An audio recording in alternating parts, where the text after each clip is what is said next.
noches, amigos. Parece que la historia se repite una y otra vez. Nos llegan varios testimonios que hablan de sombras y fenómenos extraños que parecen apuntar a un lugar muy concreto, un conocido restaurante de la judería cordobesa. Un investigador que empieza a tirar del hilo y que descubre una historia estremecedora, marcada por un suceso luctuoso que ocurre hace algo más de 40 años. Si les gustan los casos de investigación, no se pierdan el próximo programa, porque aquí comienza Córdoba Misteriosa.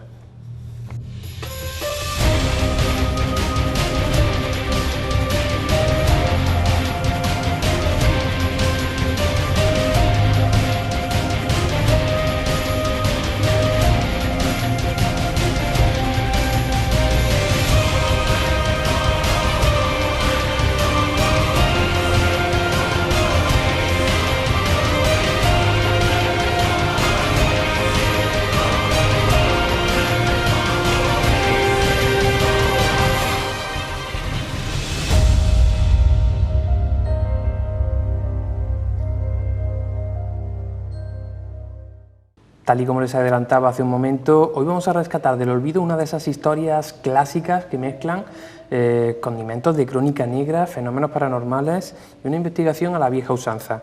Un pequeño acontecimiento llama la atención de un investigador que pronto se da cuenta de que cuando empieza a investigar, empieza a tirar del hilo, se da cuenta que ahí detrás hay una historia que merece ser contada.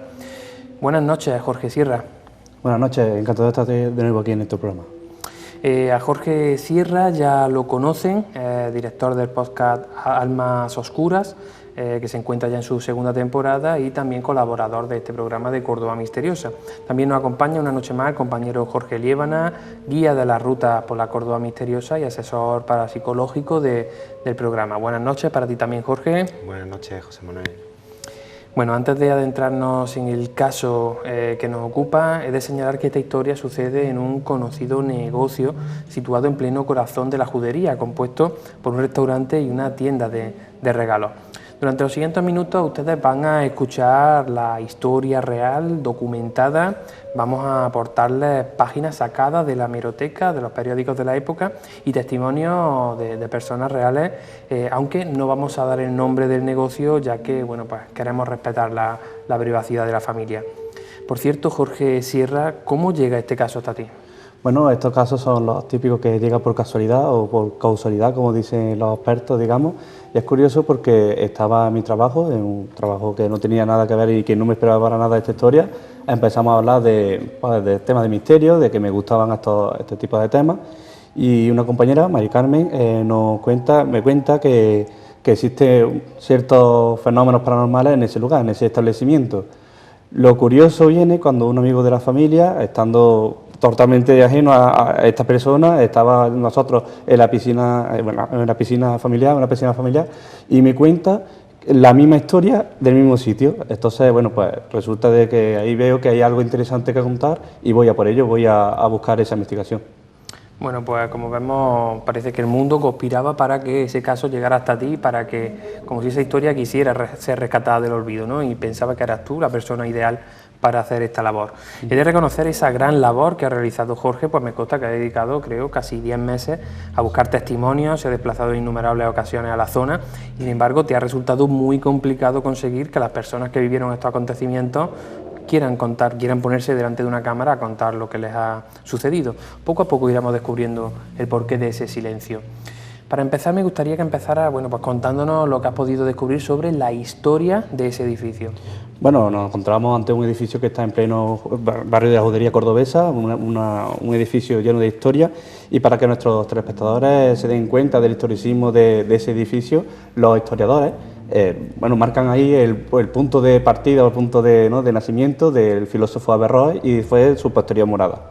Luego, con la conquista cristiana por parte de Fernando III, del rey Fernando III, pasa al Cabildo Catedralicio y queda en el Corral de Cárdenas, junto al hospital antiguo el más antiguo de la ciudad, que es el Hospital de San Sebastián, que hasta hace poco, bueno, pues sabemos que albergaba el Palacio de Congresos y que tiene una relación con este edificio. Luego lo veremos porque es así. De hecho, y volviendo a hacer hincapié en ese historicismo, ¿no? en esa importancia del edificio, el Rey Santo pues, utiliza esta casa para la repoblación de Córdoba. Bueno, pues como están comprobando, aunque no vamos a desvelar qué edificio es, sí que es cierto que estarán dándose cuenta de hasta qué punto llega la zona en la que estamos hablando. Estamos hablando de una zona pues, con una historia milenaria y un dato que Jorge acaba de mencionar es que se encuentra muy cerca del actual Palacio de Exposiciones y Congresos. Uno de los lugares que también arrastra tras de sí una historia truculenta. Precisamente una de las paradas de nuestra ruta Ánimas se realiza en este lugar y por ello pues Jorge Liébana, que es el guía de esta ruta, pues la conoce a fondo. Por tanto, te quería preguntar, Jorge Liébana, ¿por qué era este lugar conocido como Hospital de los Ahogados? Pues sí, efectivamente, porque aunque su nombre original era el Hospital de San Sebastián, primer hospital de la ciudad de Córdoba, recibía ese nombre por su cercanía al río. ¿Qué es lo que ocurría en aquella época, en el siglo XVI? Pues que los jóvenes cordobeses que pretendían cruzar el río Guadalquivir, en ocasiones lo hacían a nado o en otras ocasiones también pues navegando con medios insuficientes, lo que pillaran a mano. Eso provocaba muchos accidentes, muchos de ellos acababan ahogándose en el mismo río y por esa cercanía, al ser rescatados, los llevaban a ese hospital de ahogados, por eso se le llamó así. En la mayoría de los casos, evidentemente, por los medios de la época no se podía hacer nada. Y bueno, también es fácil imaginar cómo en cualquier hospital antiguo de aquel entonces, las condiciones en las que eran atendidos los enfermos. Allí había una falta total de asepsia, medios rudimentarios, no había los conocimientos médicos.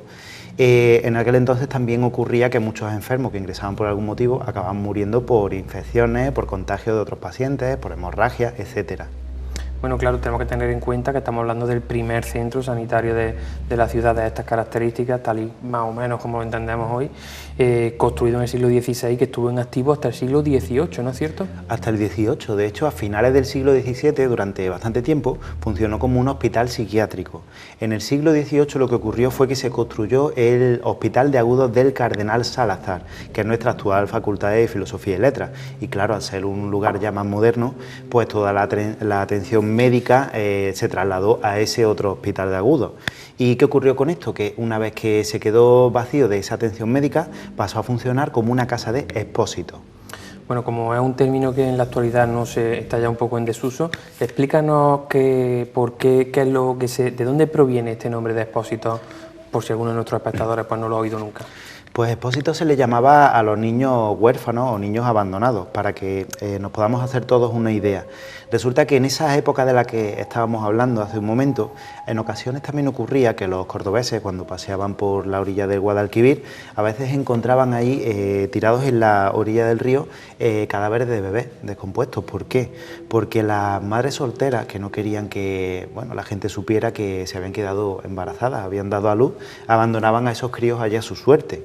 Pero bueno, como bien sabemos también, con el tiempo nuestra sociedad se fue haciendo más civilizada, más racional, y aquellos bebés que no eran queridos empezaron a ser abandonados en las puertas de las casas de personas relacionadas con el obispado. Como tenían un mayor poder adquisitivo, tenían la esperanza de que los criaran, aquellos niños, los sacaran adelante. Lo que ocurría es que había tal cantidad de abandonos en aquel entonces que se necesitaba un lugar donde poder atender a todos esos críos. Lo que hicieron fue disponerlos a todos en una galería del Patio de los Naranjos de nuestra mezquita catedral. Allí en esa galería los bebés eran expuestos en sus cunas, que de ahí viene el nombre de expósito. De hecho, en el lateral de la mezquita, que está justo frente al Palacio de Congresos del que estamos hablando, la puerta superior, la última de todas, es conocida como el Postigo de la Leche, precisamente porque cuando se ponían allí a los expósitos, los días de lluvia, de tormenta, cuando las mujeres, las madres lactantes iban a darles allí el pecho, se refugiaban en aquella puerta, en aquella esquina. En conmemoración a eso se quedó con ese nombre, el Postigo de la Leche. Y de alguna manera tanto el hospital como esa zona del Patio de los Naranjos donde se colocaban estos niños podrían estar marcados de alguna manera, es decir, ¿ha ocurrido algún hecho truculento que se haya conocido al respecto? Sabemos que sí, que ocurrió, porque en esa época tan antigua es fácil imaginar que además de todo tipo de viandantes, por aquellas calles concurrían pues ovejas, cerdos, cabras, vacas, todo tipo de ganado. Pues las crónicas cuentan que hubo una ocasión en la que una pillada de cerdo que estaba descontrolada entró a aquel Patio de los Naranjos y ante la mirada horrorizada de las monjas que estaban cuidando a esos niños, esos cerdos empezaron a devorarlos vivos. De hecho, este fue el detonante para que nuestro actual Palacio de Congresos se convirtiera en eso, en una casa de expósitos. Bueno, pues también hace recientemente, ¿no? Una de las zonas que es conocida como el Torno, uno de los asistentes precisamente a la Ruta Ánimas creo que te dio algunos detalles realmente curiosos, ¿no? Sí, efectivamente, porque se trata de una persona de ya relativamente bastante edad y que me contó algo que me dejó sorprendido. Él, de pequeño, su madre era soltera y había estado viviendo en la casa de Expósitos, en una zona muy concreta que él señalaba, una zona que llamaban como el Torno. Era un lugar en el que las madres solteras vivían con aquellos niños, o también donde se dejaba a aquellos niños cuando las madres solteras pues no querían ocuparse de ellos, los dejaban allí a cargo de las monjas de la casa de Expósitos. La zona en sí se la llamaban así, el Torno, y este hombre nos contó algo que me asombró bastante, porque nos dijo que las mujeres, cuando querían abandonar allí a esos niños, se iban con ellos allí en el Torno, y una vez allí tenían dos opciones: o quedarse a vivir con el niño o dejarlo allí. Para indicar a las monjas que querían dejarlos allí, lo que hacían era darse la vuelta, darle la espalda al niño. En ese momento la monja se llevaba a aquel niño, esta mujer nunca más le llegaba a ver. Pues aquí viene lo curioso, porque cuando ya dejó de ser aquella casa de Expósitos y comenzaron las obras de remodelación para el actual Palacio de Congresos, en aquella zona que llaman el Torno, encontraron bastantes esqueletos de niños pequeños, incluso de prácticamente recién nacidos. De hecho, la zona se tapió y a día de hoy es inaccesible. Y claro, ese hallazgo también contribuye a la leyenda que tiene ese lugar de estar encantado. Bueno, y hablando de esa leyenda, de ese lugar de estar encantado, ¿no? De como si esos hechos luctuosos del pasado volvieran una vez más a reproducirse o a manifestarse en el presente, me consta que has podido entrevistarte con algunas personas o incluso familiares de trabajadores en activo de este centro de trabajo. ¿Y qué es lo que te han contado en esos testimonios?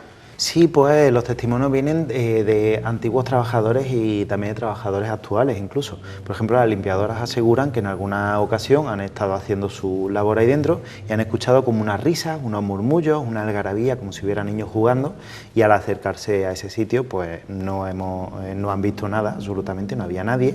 También pudimos hablar con un trabajador del patronato que hoy en día pues trabaja ya en otra sede y que cuando estuvo allí fue testigo de cómo un armario metálico enorme, pesado, de 2 metros de altura, se movió por sí solo delante de él. Y bueno, su propia hija también nos contó que cuando ella era pequeña iba allí a acompañar a su padre por las tardes, se quedaba jugando por todo aquel edificio, y que en una ocasión ella se encontraba jugando en el sótano y se encontró de frente allí con una mujer alta, famélica, con un vestido blanco, estropeado, roto, y que andaba allí de forma muy dificultosa. Además, hace poquito también hemos podido saber que ha habido algunos vigilantes de seguridad que han hecho su turno allí en ese edificio y aseguran haber visto también a esa misma mujer. Bueno, pues muchos testigos de un mismo fenómeno y lo curioso es que no están relacionados entre ellos. Bueno, pues como estarán comprobando, estamos hablando de una de las zonas más antiguas de la ciudad, con más historia, y quizá también eso haga que aumente el número de posibilidades de que allí se hayan vivido sucesos luctuosos. Regresamos a ese restaurante cercano. Como saben, estamos hablando de una zona histórica, al caso que nos trae Jorge Sierra, y te pregunto, Jorge, ¿piensas tú que esos acontecimientos del pasado de alguna forma puedan influir a ese mayor grado de manifestación de lo extraño? De hecho, muchos estudiosos creen completamente en la teoría de la imaginación. ¿Y qué es lo que dice esta teoría? Pues que los lugares donde donde ha habido hechos traumáticos, hechos trágicos, pues de alguna manera pues esa energía negativa la exportan, la sacan en forma de hechos paranormales, malestar en los moradores del lugar, influencia en el comportamiento de estos y un largo etcétera.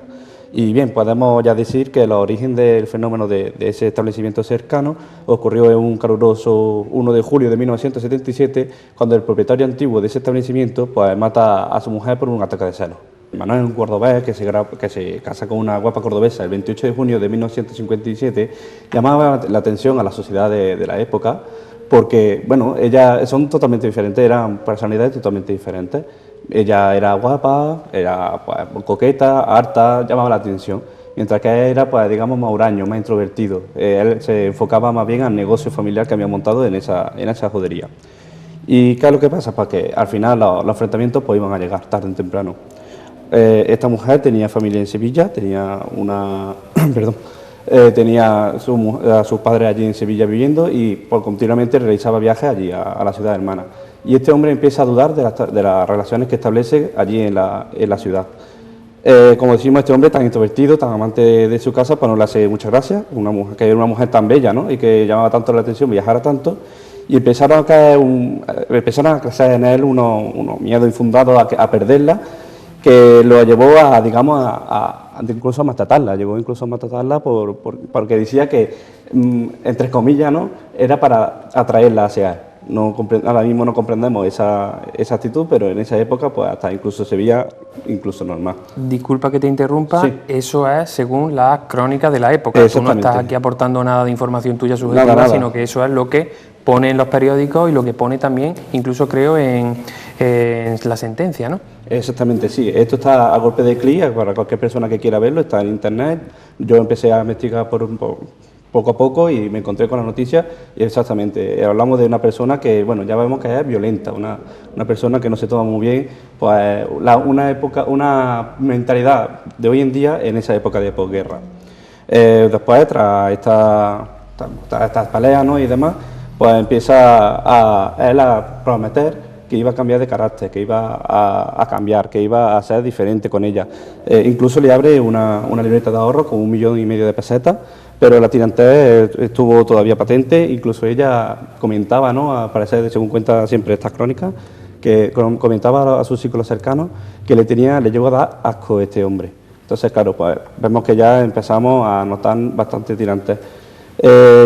Manuel recabó los servicios de detectives privados para vigilar a esa esposa, pero incluso le pidió informes falsos que ellos negaron a darle a Manuel. El día 1 de junio de 1974, cuando Concesión pues hablaba por teléfono con su madre, concertando un nuevo viaje a Sevilla que sería para el día siguiente, Manuel y Leo, para que dice textualmente la sentencia, ante la posibilidad de retener a su mujer y de la inutilidad de su esfuerzo para recuperar su amor, y a pesar de que nunca estuvo seguro de su infidelidad, decidió privarla de la vida y tomó del armario un cuchillo en la cocina. Volvió al salón donde le continuaba la conversación telefónica de Concesión y llevando el marido el cuchillo a la espalda, se colocó junto a su esposa, le puso la mano izquierda al interruptor telefónico y le asestó puñalada.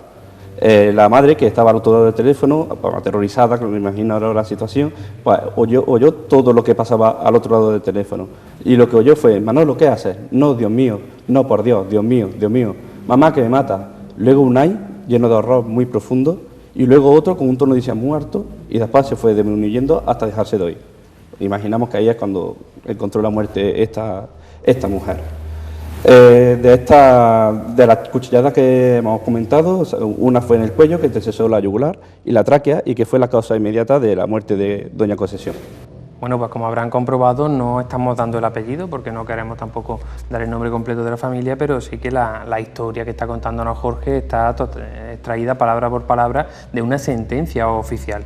Y después de todo esto que nos ha relatado Jorge, ¿qué hizo este hombre? Pues acto seguido, este hombre limpió su camiseta, limpió su ropa, limpió el cuchillo y se presentó en la comisaría, y 2 días después especificó los móviles por los que había matado a doña Concesión. Tras los distintos juicios pertinentes, la Audiencia de Córdoba estimó que estos hechos constituían un delito de parricidio con la agravante de alevosía y la atenuante de arrepentimiento espontáneo.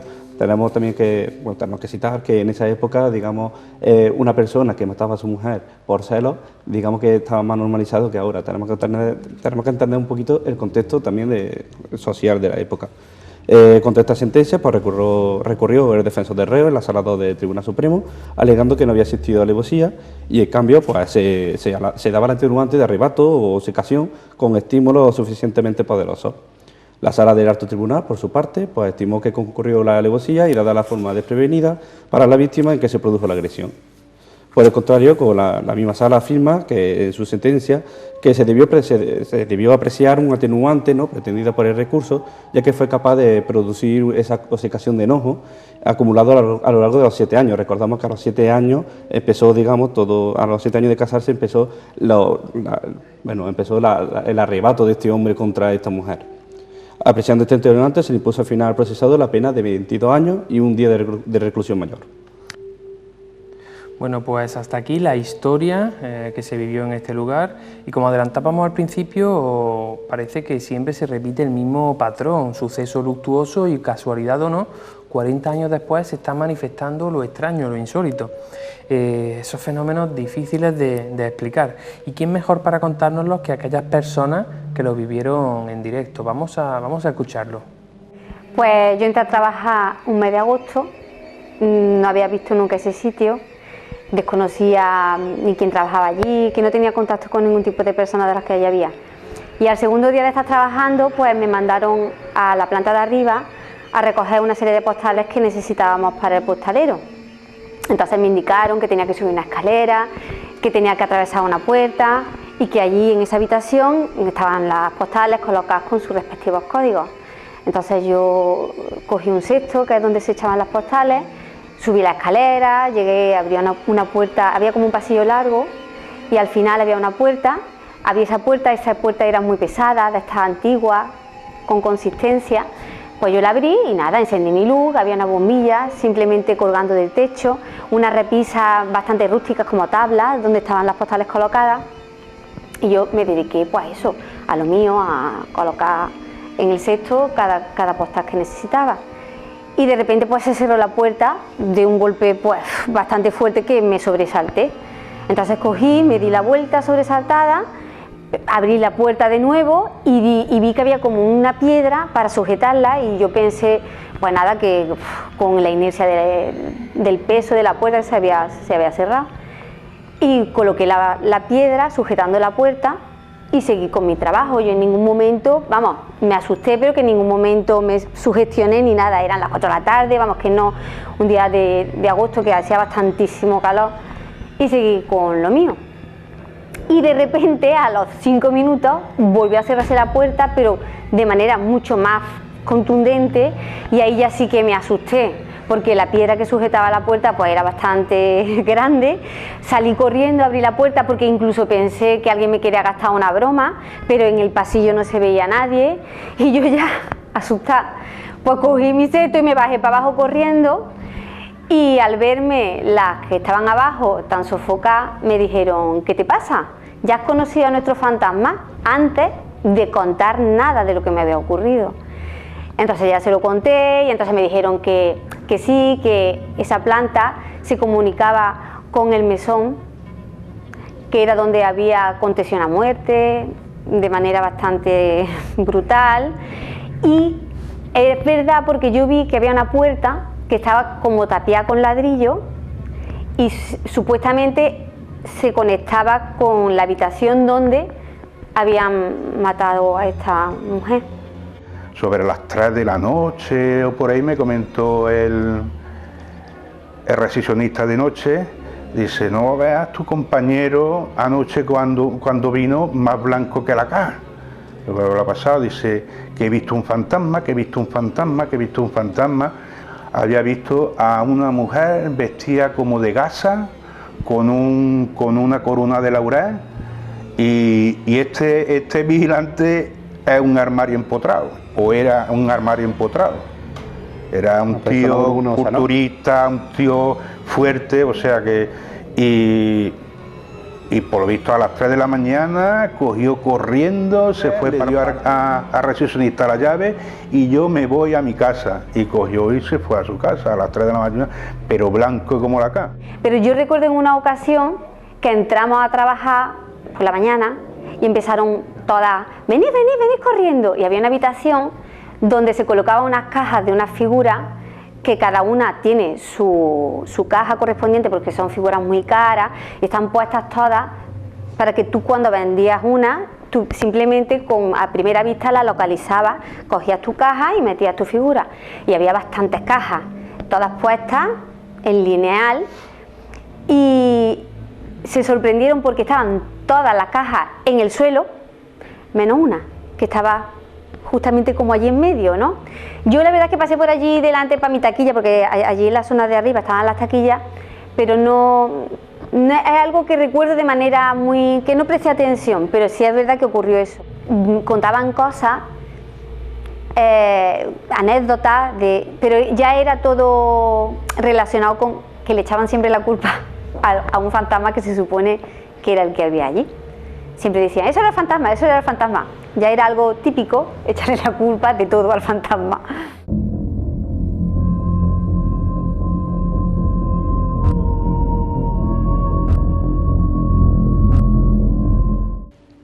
Bueno, nuestro agradecimiento al Hotel Posada de Ballina, situado en Corregidor Luis de la Cerda, 83, por cedernos a esos bonitos salones para recoger estos testimonios. Jorge Sierra, tú has podido hablar tanto con estos testigos que han aparecido en el vídeo, como con otros muchos que no han querido aparecer. ¿Qué puedes contarnos al respecto? Pues una cosa curiosa que debemos de contar, José Manuel, es que todos los sucesos ocurren a partir de esta muerte, ¿no? La muerte de doña Concesión. Pero bueno, antes también es de verdad que antes no tenemos crónicas ni tenemos testigos, entonces no podemos afirmar al 100% esta opción. Pero sí es verdad que todo coincide en que a partir de esa muerte empiezan los fenómenos paranormales. Aparte de Mari Carmen, que ya ha explicado cómo los objetos, ¿no?, pues se movían de sitio de forma imposible o se movían por una fuerza que no la veían. En la parte inferior, en la parte baja del edificio, existía un tablao flamenco y allí me contaban tras la cámara, porque no han querido salir por ahora, ¿no?, en el programa, que sufrían ruidos, sufrían golpes y sobre todo lo más impresionante, tal vez lo más espeluznante que le ocurrió fue como una fuerza invisible empujaba a uno de los artistas que estaba haciendo su número flamenco en ese tablao. Una trabajadora me contaba que cuando el artista pues, había terminado, pues sin llegar a caerse este artista, pues se notó un empuje bastante fuerte, pero sin llegar a caerse, pero lo suficiente para notarlo. Por otra parte, y también en la misma zona del edificio, en el transcurso de una obra, pues tiraron lo que anteriormente era la morgue del antiguo hospital, que contaba, como bien decía el compañero Jorge, y parece ser que estos trabajadores, estos albañiles, pues consiguieron una foto en la que se puede observar una figura humanoide, pero que no ha llegado a nuestra mano, ya que cuando esta chica pues, fue a mandármela, pues no estaba en la memoria, tal vez sea fruto de casualidad, pero no encontraba en ese momento la foto y no me la ha podido mandar. Pero dejo constancia de que esos fenómenos ocurrieron, de que bueno, pues estos trabajadores del tablao flamenco sí que es verdad que tuvieron bastantes sucesos paranormales y que, bueno, no están aquí en el vídeo que hemos mostrado, pero ellos constan de que, ellos me confirman de que allí también ocurrían sucesos paranormales. Y Jorge Liébana, te quería preguntar estas casualidades o causalidades, ¿no?, como eso que nos acaba de contar Jorge, tan repetido en el mundo de la investigación de fenómenos extraños, ¿no?, eso de que una tarjeta de memoria que parece que en el momento adecuado se borra. ¿Por qué piensas que se repite con tanta asiduidad este tipo de fenómenos cuando se está investigando? Pues, hombre, no existe ninguna explicación, evidentemente, a día de hoy por lo menos no, pero la mayoría de las teorías, sobre todo la teoría animista, la teoría espiritista, afirma que estos espíritus, estas impregnaciones, están relacionadas directamente con la energía, es decir, con todo tipo de energía, quizá para manifestarse, para aparecer, para provocar algún ruido, algún golpe, algún rap, cualquier cosa que quieran hacer para o bien hacerse notar o que sepamos que están ahí, quizás necesiten alguna fuente de energía, como energía que son. Quizás ese es el motivo por el que, ya sabes que a nosotros mismos nos ha ocurrido en alguna investigación, las baterías de las cámaras pues, se agotan, pilas sacadas del blister completamente nuevas no funcionan, como ha comentado el compañero Jorge Sierra, pérdidas de datos en tarjetas de memoria y todo ese tipo de cosas. Siempre hay algún tipo de disfunción extraña en los aparatos electrónicos, cosa que no ocurre con temas más analógicos o con elementos pasivos que se llaman. Porque tú, por ejemplo, que llevas pues, muchos años investigando el fenómeno de la transcomunicación, esa era un poco la pregunta. Antes de estar tan extendidos los medios digitales, cuando se trabajaba con medios analógicos, cintas de cassette y demás, no era tan habitual, ¿no?, que un cassette, por ejemplo, de los antiguos se quedara sin corriente eléctrica, ¿no? A ver, no era habitual, pero tiene también una explicación. Antiguamente eran pocos los aparatos que funcionaban con batería. Esto suele ocurrir hoy en día sobre todo con aparatos que tienen batería.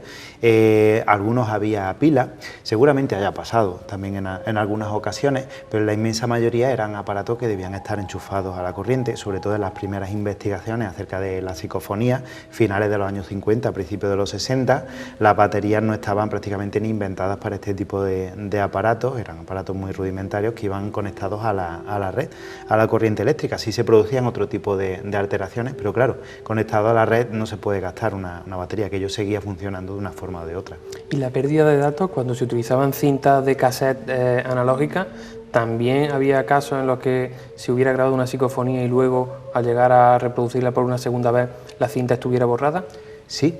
Hay gente que me ha contado que hacía mucho tiempo, esto ha ocurrido concretamente, me viene a la memoria una persona que vino a nuestra ruta y que al finalizar pues habló un poco conmigo, estuvimos charlando del tema de la psicofonía y me contó que él cuando era más joven pues se aficionó con los amigos a intentar grabar psicofonía, lo típico de juventud, que se colaban al cementerio, pasaban allí la noche, grababan psicofonía y que en una ocasión asegura que grabaron un grito horrible en su antigua cinta de cassette.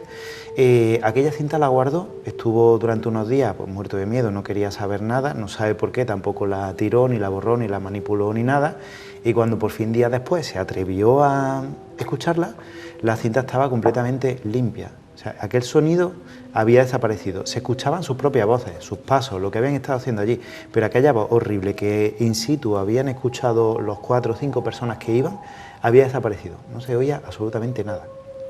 Y parece mucho más complicado que eso ocurra, ¿no? O más antinatural que eso ocurra cuando las cintas estas pues estaban hechas en un material que se grababa directamente, físicamente. Claro, esto tiene todavía menos explicación, porque si hablamos de una tarjeta de memoria, las tarjetas de memoria están constantemente conectadas a la batería del aparato donde están insertadas, por tanto cualquier fallo en la batería, algún pico de tensión, que se caiga el potencial de la batería, puede provocar esa corrupción o pérdida de la memoria. En el caso de la cinta, esto no tiene explicación alguna, porque una vez que pasa ese tramo de la cinta donde se graba eso, queda bobinado. Es decir, no está en contacto con el cabezal de lectura y de grabación, queda ahí en esa parte, por lo tanto es imposible manipular ese trozo de la grabación en concreto cuando está enrollado con el resto, o se borra todo o no se borra nada.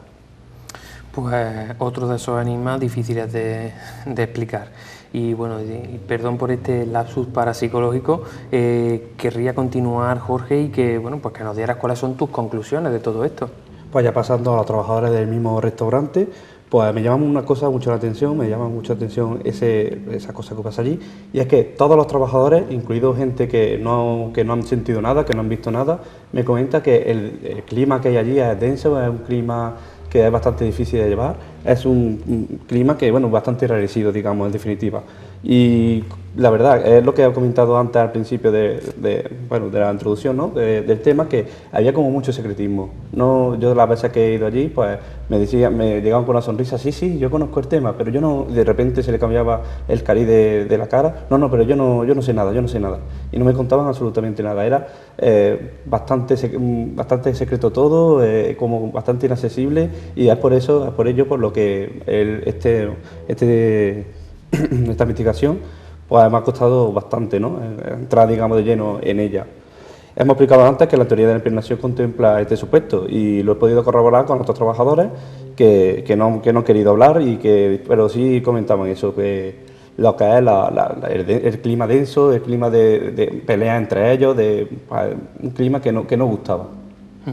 De alguna manera, Jorge Liébana, ¿piensas que ese pasado luctuoso, esa energía negativa que se ha podido desprender en un momento de tensión o bueno, de tragedia como este, puede luego influir sobre las personas que 40 años después ejercen allí su labor? Hombre, eso es algo bastante difícil de afirmar, pero igual que otras es una posibilidad que no se puede descartar.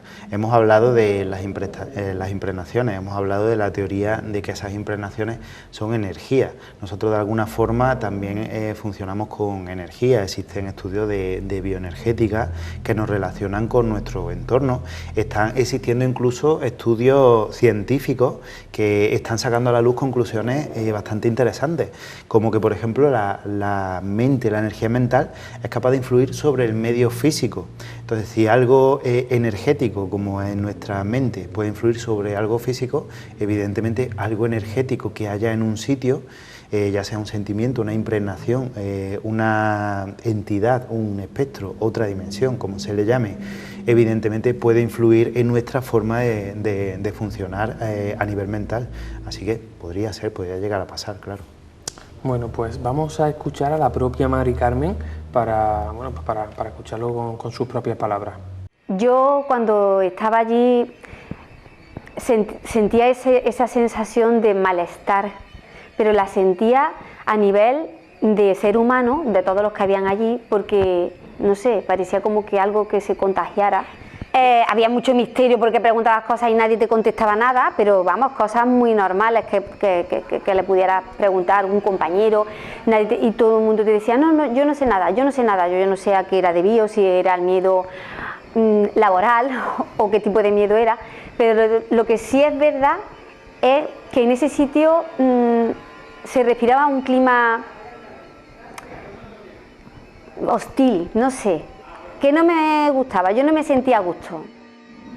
Te hablaban lo justo, o sea, ni los molestase, yo que sé, un ambiente muy raro, como es que yo he hecho servicio en otros sitios y siempre ese compañerismo o lo que sea, o si necesita algo, si mira, cuenta conmigo, te acuerdas, allí ni se te ocurriera pedirle nada a nadie porque es que y tu sitio y ahí clavadito, se te ocurra ni hablar con ninguna niña ni nada de nada. Muy raro, muy raro. Un clima muy frío, ¿no? Sí, Un clima demasiado frío, tal vez. Allí, sí, yo de hecho ya tenía conocimiento y pues casi seguro que se mascaba allí un descontento, un malestar. ¿Piensa que podría ser fruto de ese hecho luctuoso que ocurrió allí? Yo creo que sí. Porque yo después en la calle con otras personas, pues mira, pero yo qué sé, parecía que era entrar allí y ya cambiaba totalmente. ¿Verdad? Se notaba a la entrada, ¿verdad? Ajá. Yo, sinceramente, el conocimiento exacto de lo que ocurrió allí lo he sabido cuando ya no estaba allí, ¿eh? Yo sabía que había matado a una mujer, que había sido por un arranque de celos, pero ni sabía cómo había sido, ni los motivos. Yo más bien me he enterado después, que no ha sido, vamos, que era un poco inconsciente de lo ocurrido, que yo lo que viví allí no fue algo sugestionado, fue totalmente auténtico.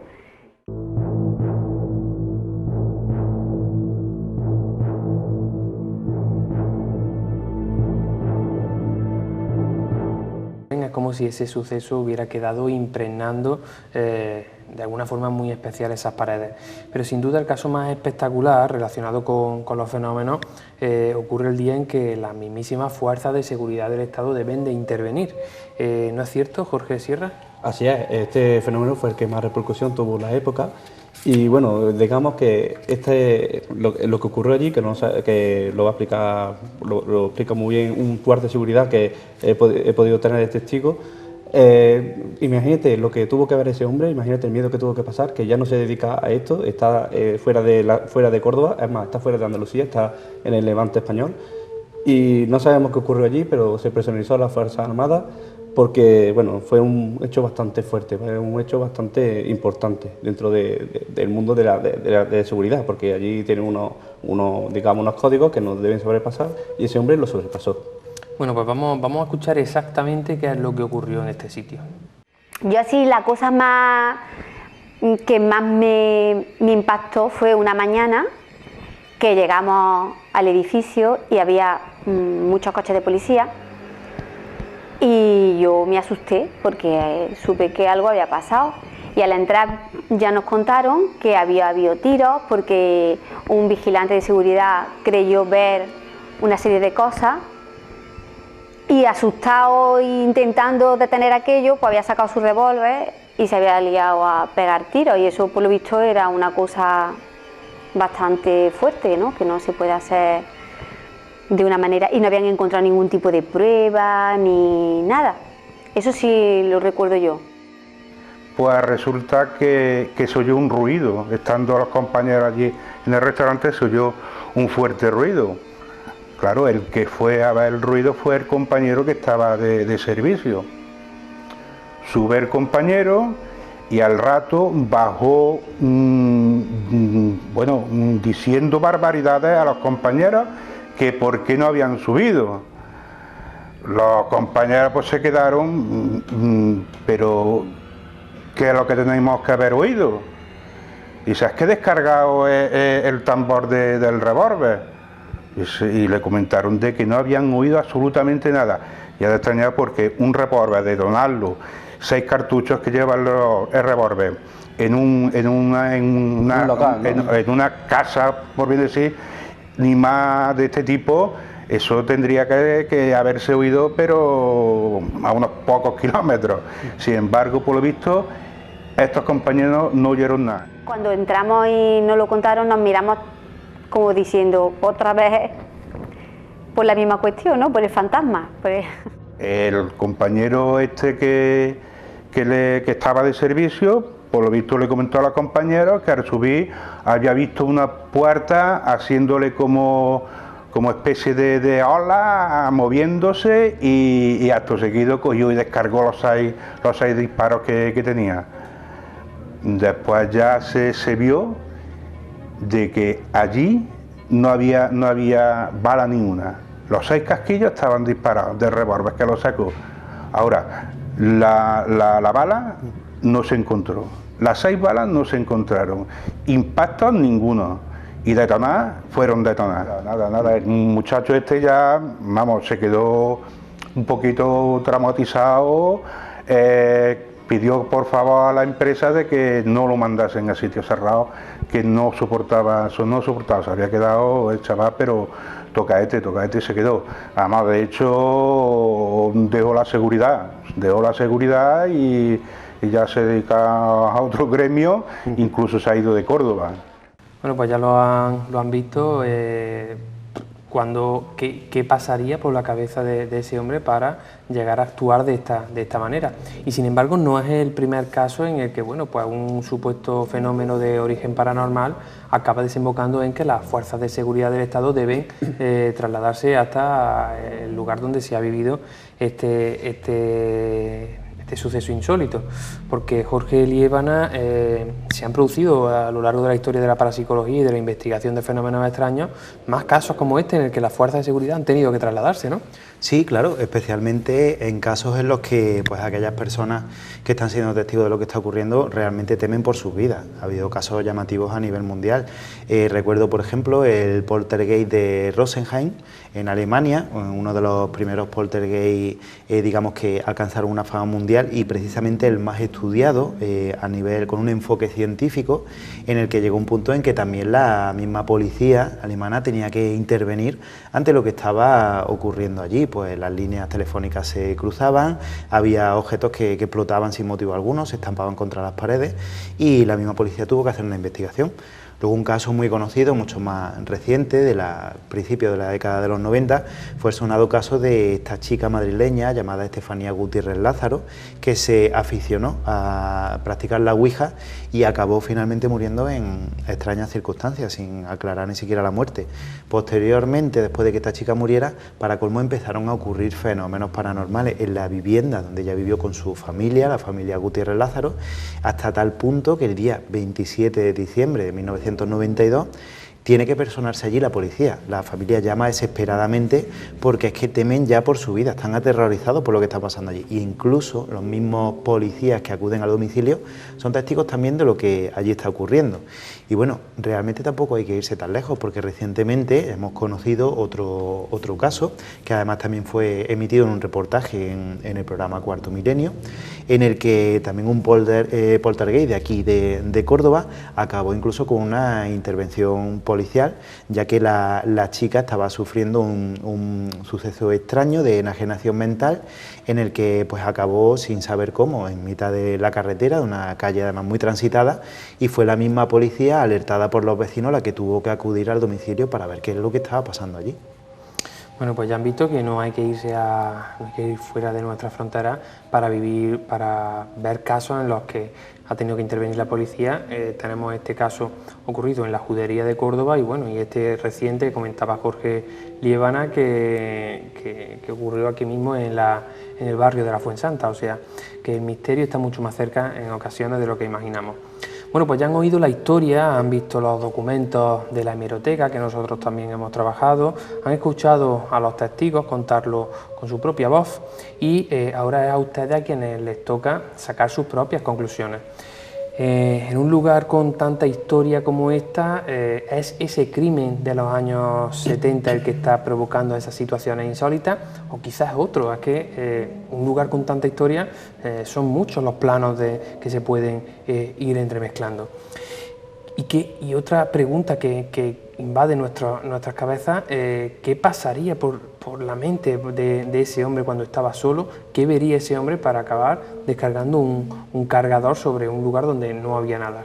Bueno, pues demasiados interrogantes y en una historia que coincidirán conmigo merecía ser contada. Muchas gracias, Jorge Sierra, enhorabuena por este excelente trabajo de investigación y te animo a seguir buceando en la historia menos conocida de nuestra ciudad. Muchas gracias, José Manuel. Esperemos que esté aquí en tu programa más veces para contar otras historias, otras aventuras que ocurren en nuestra Córdoba. Bueno, aprovecho este momento, aunque no sea el habitual, para recordarles nuestras vías de contacto, ya que si ustedes han vivido algo similar a lo que hemos estado contando en este primer tramo del programa, o incluso si han trabajado en edificios de la Judería cordobesa, en restaurantes, en tiendas de souvenirs, y les ha tocado enfrentarse a algún fenómeno parecido a este, pues nos gustaría que nos lo dijeran. Por eso pueden contactar con nosotros, como saben, en nuestro correo info@cordobamisteriosa.es. Pueden buscar nuestro muro de Facebook, buscando Córdoba Misteriosa en el buscador de Facebook. Pueden buscar Córdoba Misteriosa en Twitter, en este caso el usuario es @cordomisteriosa. O incluso pueden preguntarnos llamándonos o por WhatsApp 634-221-984. Repito, 634-221-984. Solo gracias a sus comentarios, solo gracias a esas informaciones que ustedes nos pasan, nosotros nos podemos seguir retroalimentando de más casos y podemos seguir trayéndoles pues, historias tan sorprendentes como la que estamos contando esta noche. Jorge Sierra se despide, pero a Jorge Liébana le voy a pedir que continúe con nosotros, ya que ahora vamos a abordar un tema que a mí personalmente me apasiona. Así que continuamos nosotros aquí en Córdoba Misteriosa.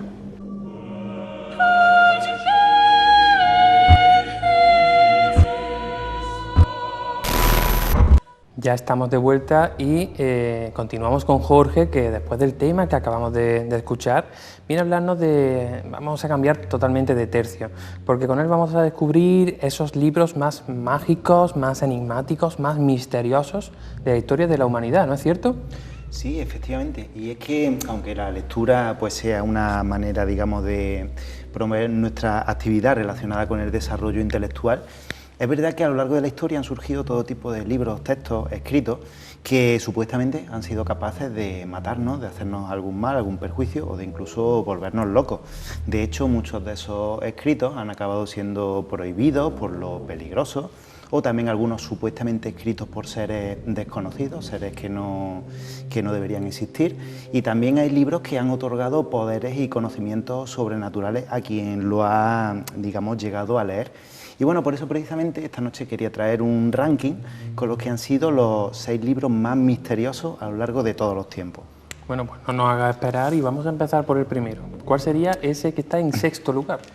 Pues el sexto hemos colocado uno de los más recientes, hablando de esta temática, y también más polémico. El título de este libro del que voy a hablar es Excalibur, y lo escribió Ron Hubbard, que es muy conocido por ser el fundador de la cienciología.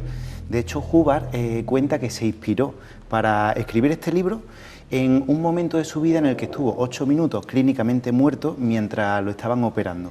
De hecho, cuenta que en ese tiempo que estuvo, digamos, en otro mundo, en otra dimensión, como él afirma, traspasó la frontera del conocimiento humano, adquirió la capacidad de subir a otros niveles superiores de existencia y de ahí extrajo conocimientos para dar explicación a las mayores dudas existenciales que ha habido siempre en la humanidad, como por ejemplo quiénes somos, de dónde venimos, el origen del universo y por supuesto también si Dios existe o no. El caso es que Hubbard pretendía que este libro fuera público, que todo el mundo lo pudiera leer, fuera accesible a todos. Lo escribió y una vez escrito lo que hizo fue distribuir algunas copias entre su círculo más cercano, amigos, familiares, para que le dieran su opinión, su impresión al respecto. Y aquí viene lo interesante, porque resulta que esas personas que leyeron este primer borrador del libro acabaron enloqueciendo, sufrieron todo tipo de trastornos mentales y acabaron siendo internados en distintos hospitales psiquiátricos. Claro, este hecho hizo que Hubbard al final renegara de la idea de hacer público el libro, pero a pesar de eso todavía hay gente que asegura que existen algunos ejemplares en la actualidad y que incluso son accesibles para aquellos que se van a iniciar en la cienciología. Bueno, pues curioso, un libro que parece que vuelve loco a aquel que lo lee. ¿Y cuál sería el siguiente? ¿Cuál tendríamos en quinto lugar? Pues el quinto sería un libro, un texto del que ya hemos hablado en un anterior programa. Se trata del Malleus Maleficarum, traducido como el martillo de bruja. Este libro fue escrito por dos monjes inquisidores a finales del siglo XV y de hecho a día de hoy sigue siendo el libro más famoso relacionado con temas de brujería a lo largo de toda la historia. El caso es que este libro fue tan conocido en aquel entonces, tan expandido, que fue el libro más editado después de la Biblia en aquella época. La historia de este libro es la siguiente. Aquellos dos monjes aprovecharon una bula papal en el que este hombre pues, mostraba su preocupación por el auge de la brujería para escribir ese libro, el Malleus Maleficarum. ¿Y en qué consistía el libro? Pues básicamente era un manual, perfecto manual, con todo tipo de descripciones, indicaciones, consejos para dar caza a las brujas. Es decir, cómo identificar a una bruja y cómo y cuándo se le podía dar caza. De hecho, este libro, como te digo, fue tan comentado y tan extendido y llegó a tantísimas personas que los temas de la brujería se convirtieron en algo realmente preocupante, una de las principales preocupaciones del pueblo. Precisamente estas personas pues pensaron eso, que la brujería era algo bastante peligroso y con lo que tenían que acabar, y estas personas empezaron a seguir y a apoyar aquellos autos de fe en los que se juzgaban los autos de brujería. Es más, este libro fue realmente el culpable de que cientos de miles de personas ardieran en la hoguera, por eso que estoy comentando, por fomentar aquella histeria colectiva contra los actos de brujería. Debido a este libro, de hecho, pues ocurrieron todo ese tipo de cosas, tuvo las consecuencias que conocemos a día de hoy, un rechazo total y absoluto a todo lo que no tuviera que ver con la religión cristiana, otro tipo de religiones, de creencias, un desprecio aún mayor a la figura de la mujer e incluso ejecuciones en masa totalmente masivas que eran encubiertas bajo esta encomienda. El caso es que el libro estuvo vigente como manual hasta el mismo siglo XVIII, pero una vez ya desaparecida la Inquisición, pues dejó de tener ningún sentido. Lo que sí está claro es que este libro ha sido uno de los más poderosos y más influyentes que se han escrito a lo largo de toda la historia. Y quizá también de los más destructivos, ¿no? Porque cuánto daño hizo ese libro sobre la imagen de la mujer que conocía, bueno, como ya hablamos en el especial que hicimos en la temporada pasada sobre brujería, esa mujer conocedora de la hierba y del campo. Bueno, interesantísimo. ¿Cuál tenemos en cuarta posición? En cuarta posición hemos colocado el que es conocido como el manuscrito Voynich. ¿Por qué? Precisamente porque recientemente, hace muy poquitos años, ha vuelto a salir a la luz. El manuscrito en sí es algo muy extraño porque es un quebradero de cabeza para todo tipo de escritores, de editores y de incluso criptógrafos, porque está escrito en una lengua totalmente desconocida y que no se ha podido descifrar. De hecho, mucha gente llegó a pensar que, pues, que el libro era falso, que la lengua en la que estaba escrita era algo totalmente inventado, había sido una reproducción, pero resulta que recientemente se le hizo la prueba del carbono 14 para datar su antigüedad y se comprobó que casi con toda seguridad ese manuscrito había sido escrito en el siglo XV. Y eso, claro, despertó otra vez el interés de todas aquellas personas que querían descifrarlo. Bueno, para que nuestros espectadores se hagan una idea, descríbenos un poquito el libro, es decir, ¿en qué consiste? Sí, pues se trata de un libro que consta de unas 240 páginas, o por lo menos esas son las que se conservan a día de hoy, en el que además de ese texto con ese idioma desconocido, encontramos muchísimas ilustraciones de todo tipo. Gracias precisamente a esas ilustraciones se ha podido comprobar que, aunque no se entienda la lectura, el libro está dividido en 6 temas o secciones principales, que son los siguientes. Habla de herbario, astronómica, biología, cosmológica, farmacéutica y recetas. Pero aquí viene lo verdaderamente interesante. Si esas ilustraciones de las que estoy hablando son las que han podido facilitar que se llegue a la conclusión de que existen estas 6 secciones, aquí viene lo realmente sorprendente de este libro. Las ilustraciones están hechas a color y están hechas además con el mismo método que se hacía habitualmente, todas las ilustraciones de esa época. Pero ¿qué ocurre? Que muchas de esas ilustraciones, digamos que retratan animales, vegetales y otro tipo de cosas que se supone que no existen, que no están descritos a lo largo de la historia. Esto ha provocado que mucha gente piense que a lo mejor ese mismo libro, ese manuscrito, pueda ser una especie de manual para fabricar veneno, un manual de alquimia o incluso para practicar artes oscuras. Bueno, también algunos especulan con que en este caso, en este libro, podría tratarse de un lenguaje de ficción, ¿no? Algo así como ese lenguaje élfico que Tolkien inventó para El Señor de los Anillos, ¿no? Sí, mucha gente en principio llegó a esa conclusión, pero ¿qué ocurrió? Que hace apenas un par de años, cuando volvió de nuevo a salir a la luz toda la historia de este manuscrito, fue por el siguiente motivo. Alguien se molestó en analizar ese texto y comprobó que cumplía una ley que se da en todas las lenguas naturales, las lenguas de habla humana. Se conoce como la ley PIF. Esta ley dice básicamente que la palabra más repetida en una lengua siempre se repite el doble de veces en un texto que la segunda palabra más repetida. La segunda se repite el doble que la tercera y así sucesivamente. Esto, por ejemplo, pues no se da en las lenguas artificiales, en las lenguas inventadas. Como bien comentaba, el élfico inventado por Tolkien, el autor de El Señor de los Anillos, no cumple en absoluto esta ley de PIF, y eso hace pensar que sí, que puede haber sido efectivamente una lengua natural que se haya perdido y que sea a día de hoy imposible de entender. A saber lo que cuenta ese manuscrito y bueno, parece que el misterio durará muchos años. Entramos ya en el top 3, ¿no? Me parece que nos acercamos a la parte más interesante. ¿Cuál sería el siguiente? Pues el siguiente es un libro bastante curioso y realmente único en el mundo, también físicamente, estéticamente. Se trata del Codex Gigas, que se puede traducir como libro grande. Se llama así porque se trata de un libro que mide aproximadamente 1 metro por 50 centímetros y pesa 75 kilos. De hecho, ese libro es más conocido como el Códice del Diablo o el Códice de Satanás. ¿Por qué? Porque resulta que en una página de ese libro aparece una ilustración del demonio, del diablo. Hombre, esto en un principio no podría sorprender demasiado. Lo curioso es que aparezca eso en un libro que incluye, entre otros muchos temas que abordaremos, la Biblia. Eso es lo que realmente llama la atención. ¿Y qué motivo habría para mezclar un dibujo de la Biblia, un dibujo del diablo y la Biblia en un mismo texto? Pues cuenta la leyenda de este libro que fue escrito por un monje benedictino que fue condenado por un crimen horrible que cometió a ser emparedado vivo. Y este monje, para librarse de esa pena de muerte, lo que hizo fue prometer que iba a ser capaz de escribir en un libro la Biblia. Y no solamente eso, sino incluir todos los conocimientos del ser humano. Pero no se quedó ahí, sino que además prometió que esa tarea tan titánica la haría en una sola noche. Y parece ser que esa noche pidió ayuda al diablo para poder terminar con aquel libro y el diablo aceptó ayudarlo y a cambio de eso tenía que ilustrarlo, tenía que aparecer su figura en ese mismo libro. Lo único que sabemos seguro es que el libro fue escrito por una sola persona. Y aparte de la Biblia, ¿qué otros conocimientos, qué otras materias expone? Pues unas materias muy diferentes que, como te digo, también lo hacen único. Por ejemplo, habla de tratados de historia, de tratados de medicina, También las cartas, la etimología del arzobispo de Sevilla, encantamientos mágicos, curas, remedios, un calendario, una lista de necrológicas con personas fallecidas y muchísimos temas más. Y ya te digo, por su físico, por su forma y también por su contenido, es un libro tan único que es de un valor incalculable. Precisamente por eso ha sido robado en muchas ocasiones, aunque por suerte hasta ahora siempre se ha podido recuperar. Pues libro único donde los haya y peculiar, ¿no? Parece que no hay otro similar en la historia.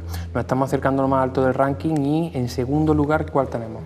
Pues en segundo lugar tenemos nada menos que el conocido como el libro de Thoth, también llamado el libro de los muertos. De hecho, tenemos aquí casualmente un ejemplar que no sé si alcanzaría a ver el espectador. El autor supuestamente es anónimo, pero la historia del libro en sí es realmente interesante porque cuentan que lo escribió un señor, una deidad, digamos, egipcia, llamado Thoth, por eso se llama el libro de Thoth, además lo tenemos aquí representado, que era nada menos que el señor de la escritura y el conocimiento. El libro en sí sabemos que fue escrito y posteriormente quemado además en la misma época egipcia. Lo que ocurre es que aquel conocimiento que dejó el libro fue, digamos, transmitiéndose de generación en generación, no cayó en saco roto. Es más, cuentan incluso que ese libro fue, digamos, el culpable o el benefactor de aquella, digamos, sociedad egipcia. Todos aquellos conocimientos que contenía fueron los que causaron que prosperara de aquella manera la cultura egipcia. Y bueno, ¿qué contenía este libro tan curioso, tan interesante de leer? Pues, por ejemplo, decían que encontraban temas relacionados con el planeta, con el espacio, con los animales, con transformaciones, también cómo resucitar a los muertos de muchas maneras diferentes y las artes mágicas. Y la leyenda que pesa sobre este libro es la siguiente. Cuentan que en el siglo XVII fueron encontrados varios papiros que contenían toda esa información de la que estamos hablando y resulta que las personas que leyeron esos papiros, o al menos dijeron que los habían leído, acabaron sufriendo todo tipo de enfermedades y tragedias inimaginables. Bueno, pues si hace unos programas hablábamos de esa supuesta tecnología egipcia, esos supuestos conocimientos que los egipcios parecían poseer mucho más avanzados de su época, mientras el resto del mundo se encontraba, bueno, pues no había salido todavía de las cavernas, quizás este libro de Thoth podría, o esa leyenda podría estar basada en algún hecho real, quién sabe. Y por otro lado, bueno, un texto peligroso, ¿no? Que parece ser que aquel que lo leía sería asesinado.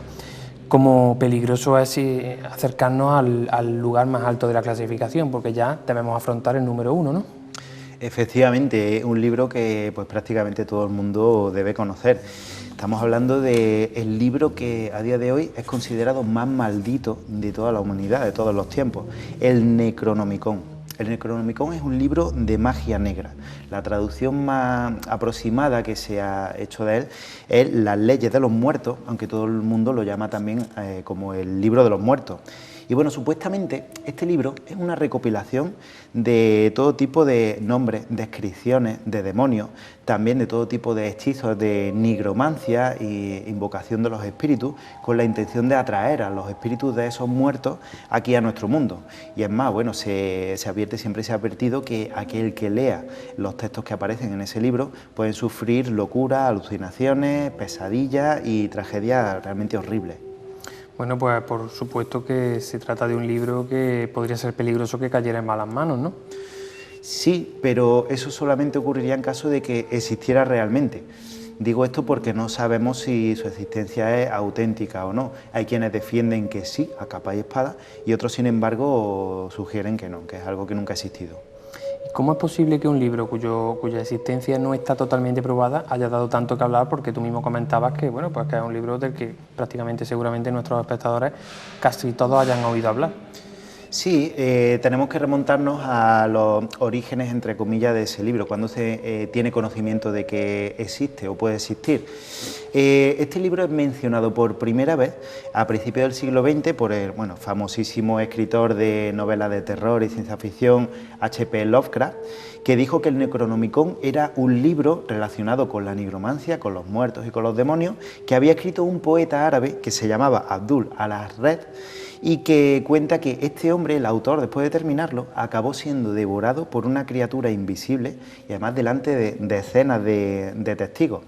El caso es que el mismo Lovecraft, para, digamos, dar más credibilidad a su historia, a la existencia del libro, utilizó datos históricos. Por ejemplo, comentaba que el libro tenía ese título porque se lo habían puesto los filósofos griegos cuando había caído en sus manos, que también fue prohibido en el siglo XVI por la Iglesia, por su contenido evidentemente, y que incluso llegaron a imprimirse varias copias, tanto en España como en Alemania. Bueno, pues todo esto nos hace pensar que es posible que el Necronomicon no sea más que otro producto de la imaginación de Lovecraft, ¿no? Sí, es lo más probable. De hecho, aún hay gente que sigue creyendo en la existencia de ese libro de una forma férrea. Es más, hay muchas personas, y esto es real, que han sido estafadas. Han pagado una gran cantidad de dinero por una supuesta copia de ese libro que al final ha resultado no serlo. Pero también nos encontramos con el otro lado, con la otra cara, gente que asegura que lo ha llegado a tener en sus manos. Y claro, entre unos testimonios y otros, pues yo creo que va a ser un enigma de muy difícil solución. Bueno, a los cracks ya no podemos preguntarle, así que bueno, pues seguiremos investigando a ver si algún día llegamos a la solución. Muchas gracias, Jorge, por traernos un tema tan apasionante. A ti, como siempre, José Manuel.